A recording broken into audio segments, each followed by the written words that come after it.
Quien comete un fraude se vale del engaño para quitarle un bien a otra persona. Puede ser un lote, puede ser una casa o de repente un automóvil, pero se puede hacer algo al respecto. Hoy está con nosotros el licenciado Rodrigo López para explicarnos. Licenciado López, cuéntenos, ¿bajo qué circunstancias, verdad, una persona podría quitarle un bien material a alguna persona? Ok, bueno, muchas gracias por la invitación, primero que todo. Yo quisiera empezando definiendo lo que es el engaño, ¿verdad? Porque es importante entender esta definición. El engaño es una acción y la estafa es una acción engañosa con fines de ocultar información a la otra parte, ¿verdad? Entonces, se asume que muchas veces son los adultos mayores que podrían sufrir de algún tipo de estafa, pero la realidad es que cualquiera puede llegar a ser objeto de estafa, porque la estafa abarca desde bienes hasta cosas como el honor en las redes sociales, ¿verdad? Usar mi honor y difamarme o usar alguna fotografía mía y engañar a otra persona con otros fines. Entonces, definiendo ya propiamente lo que es la estafa, también dejar claro, ¿verdad?, que la estafa consta de elementos objetivos, como lo es que la persona que comete la estafa lo hace con dolo y con la intención de recibir esta parte de lucro de la otra persona. Recuerden que nuestro Facebook está completamente activo por si ustedes quieren hacerle una pregunta a el licenciado López. Ahora, ¿qué necesita un delincuente para adueñarse de los bienes de otra persona? Ok, tenemos que entender que las personas que sufren algunas veces estas estafas lo hacen porque no siempre son acompañadas de algún pariente, de alguna persona que les aconseje, que les oriente, y terminan brindando información, ya sea en las redes sociales, vía teléfono, y ahí es donde el AMPA o esta delincuencia organizada se aprovecha, ¿verdad?, para poderle estafar, sacarle dinero, y por eso es que yo siempre recomiendo, en primera instancia, estar acompañado. Si a usted le cuesta la tecnología y recibe un mensaje y recibe alguna información por su correo, ayudarse con algún familiar, pedirle que le revise esta información. Licenciado, sabemos de casos donde una persona que cuida a un adulto mayor se aprovecha de eso, ¿verdad? Y con trampas le quita cosas como, por ejemplo, propiedades. ¿Eso se podría revertir? De revertir, sí. El detalle es que costaría un buen tiempo, ¿verdad?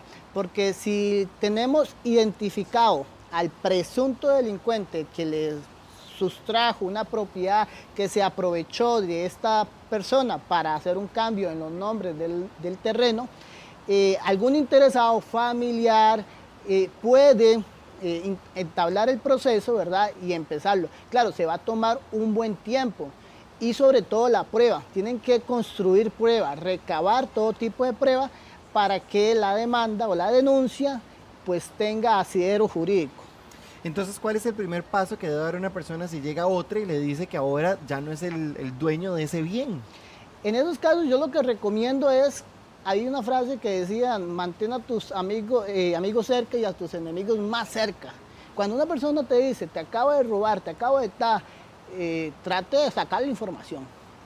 ¿Cómo lo hiciste? ¿Pero por qué me lo hiciste? Y usted va recabando pruebas, va construyendo mensajes, correos, fotografías, y entonces ya se los aporta al licenciado con el que van a resarcir este fraude, y de esta manera podría serle más célere el proceso, brincándose una etapa investigativa porque ya tiene todas las pruebas.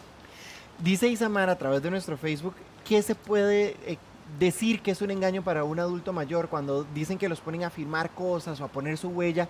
¿Qué podría caber como un engaño?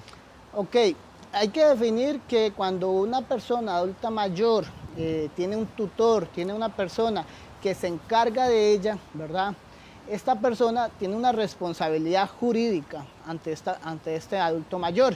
Si se aprovecha de esta situación, ya les digo, cualquier persona cualquier interesado que considere que sufrió algún perjuicio, ya sea porque su abuelo, su mamá, se le cambió de nombre una propiedad, puede entablar esta demanda, denuncia, y proceder a la vía legal, ¿verdad? Vean lo que nos pregunta James. A la abuela le sacaron una firma, ¿verdad? Ahora la propiedad aparece a nombre de dos personas. La abuela ni siquiera sabe leer ni escribir. ¿Cómo se puede revertir eso? Ok, ahí hay lo que nosotros conocemos como vicios del consentimiento. La persona tiene que estar en un estado cognitivo y volitivo capaz para poder hacer ese tipo de transferencias o transmitir ese tipo de propiedades. El notario que haya estado al frente de ese adulto mayor debió haber corroborado estas calidades. Si no lo hizo, pues ahí hay una responsabilidad también para el notario. Claro. Kaylin, ¿se puede vender una propiedad en bono, verdad? Y que esté inscrita a una persona con discapacidad. Bueno, ahí hay varios temas, ¿verdad? Las entidades que dan bonos, ¿verdad? Lo hacen cumpliendo requisitos y a veces ponen que la persona que lo va a recibir, adulto mayor, también tenga a alguien para que responda por estos préstamos o estos dineros que se le están dando. Claro, pero estamos hablando de que no es precisamente una persona adulta mayor, sino más bien una persona con discapacidad. Sí, es que ese es el detalle, digamos, ya les digo, la persona adulta mayor que tiene una discapacidad, que le falta una cognición volitiva o cognitiva, las entidades que le prestan lo toman en cuenta. Ahora, usted bien decía, licenciado, que eso se podría revertir. ¿Cómo? Bueno, en materia penal, para revertir todo esto es un procedimiento penal.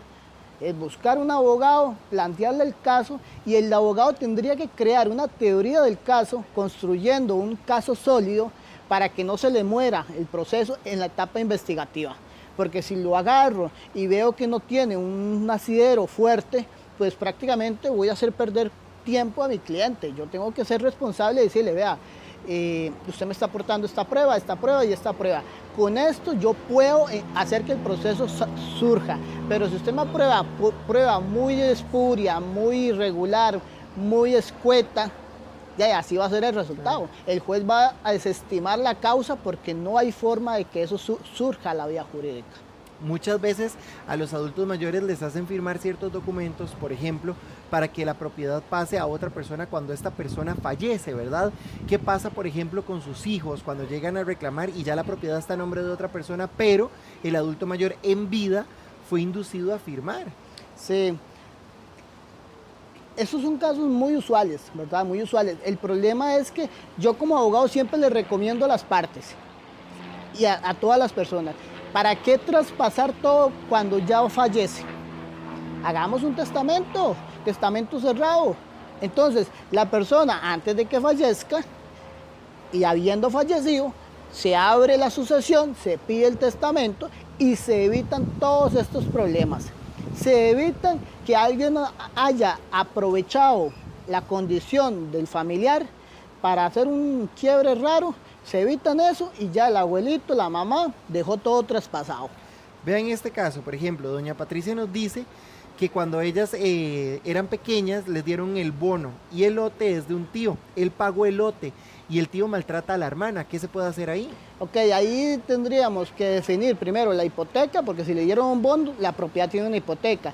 De cancelar la hipoteca o limpiar la hipoteca, levantarla. Después de eso, si están sufriendo violencia doméstica o algún tipo de violencia, es entablar el proceso de violencia doméstica. Si hay una dependencia económica en el hogar, si no hay dependencia económica, pues entablar ya un proceso penal directamente de violencia. Entonces estamos hablando que tienen que hacer dos procesos por separado, el proceso de violencia y el proceso de la casa. Siempre y cuando tengamos claros que hay una dependencia económica en el hogar para que sea un proceso de violencia doméstica. ¿Y cuánto tiempo podría tardar un proceso de estos? Esos procesos por lo general empiezan rápido, no le voy a mentir, ya los juzgados son muy céleres en esa parte de iniciación. Donde se pega es en el transcurso, cuando hay que notificar, cuando hay que acabar prueba, cuando hay que fijar audiencia, ahí donde se pega y le estoy hablando de tal vez unos 5 meses. Hablemos de la parte de protección de los bienes, ¿verdad? Porque usted bien decía que se puede hacer algún tipo de testamento para que sus bienes estén resguardados y protegidos. Pero entonces, ¿influye en algo si una casa o carro o a lo mejor dinero en efectivo no esté protegido? Ok, veamos. hay que tener claro, ¿verdad?, que el tema de los bienes y de las propiedades se puede proteger también hasta con una figura que se llama patrimonio afectación familiar. Esta figura la usan mucho para temas de deudas, etcétera. La usan con otros fines, pero bueno, la figura lo que viene es a proteger el núcleo familiar, proteger esa propiedad. Entonces, si una pareja tiene hijos, si la mamá está mayor, le hacen esta afectación y la propiedad queda totalmente protegida hasta que el final que fue constituida termine. Claro. Vea a Angie, tiene 65 años, un mecánico se llevó el automóvil para cambiarle un cable y con mil excusas nunca lo devolvió. El carro está guardado en la casa del papá y el dinero que pues, le pidió, ¿verdad? Ella lo depositó por medio de un simpe al hermano. Parece que la familia está involucrada en el tema y ya puso la denuncia en la fiscalía. ¿Qué sigue? Porque bueno, ¿cómo lo puede recuperar? Claro, ahí hay un derecho de retención. Los mecánicos o trabajadores que realizan funciones de mecánica en un carro, una moto, por lo general ellos primero reparan y luego cobran, o cobran la mitad y luego reparan todo. Entonces, ¿qué ocurre?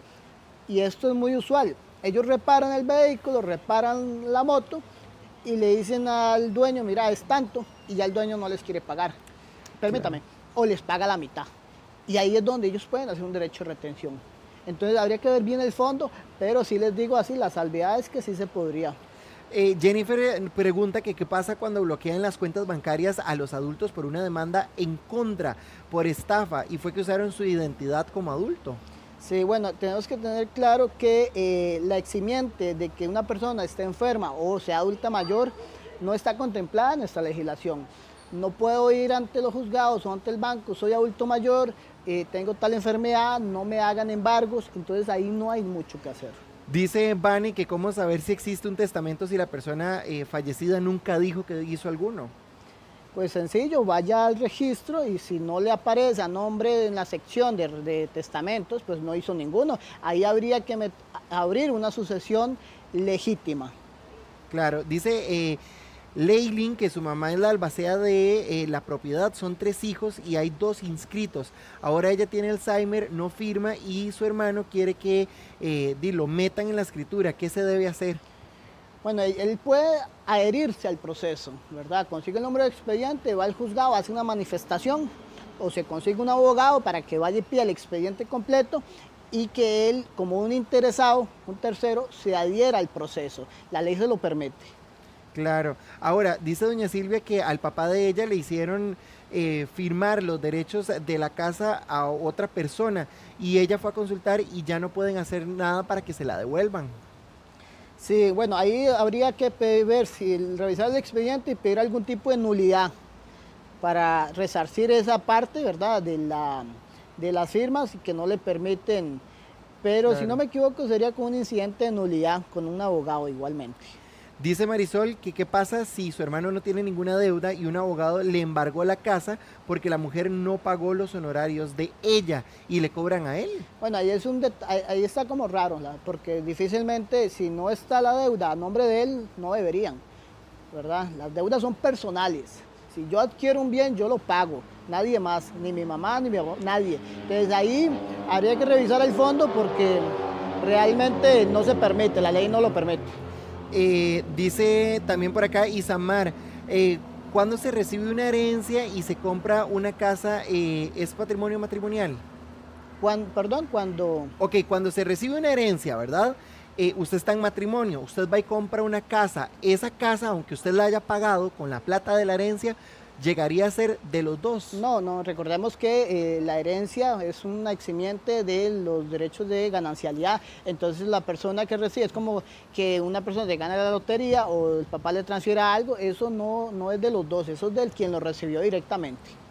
Pero entonces Isamar lo que consulta es, ok, ella recibe el dinero en efectivo, a la hora de ir a comprar la propiedad está en matrimonio. Está en matrimonio, pero cuando se hace la disolución, que es lo importante, cuando el vínculo termina, ahí es donde se hace aclaración y se le dice al juez, vea, esto yo lo recibí así.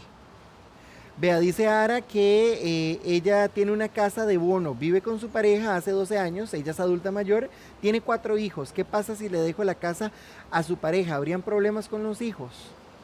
Sí, bueno, es que ahí el detalle es que si la casa es de ella y ella se la traspasa a su pareja, pues me parece muy irresponsable porque tiene hijos, pero lo puede hacer. Aunque suene drástico, pero en nuestro país se permite que usted lo transfiera al que usted quiera. Perfecto. Él es Rodrigo López. Muchas gracias por habernos acompañado esta mañana, muy amable. Muchas gracias. Pues bien, nosotros vamos a una pausa comercial.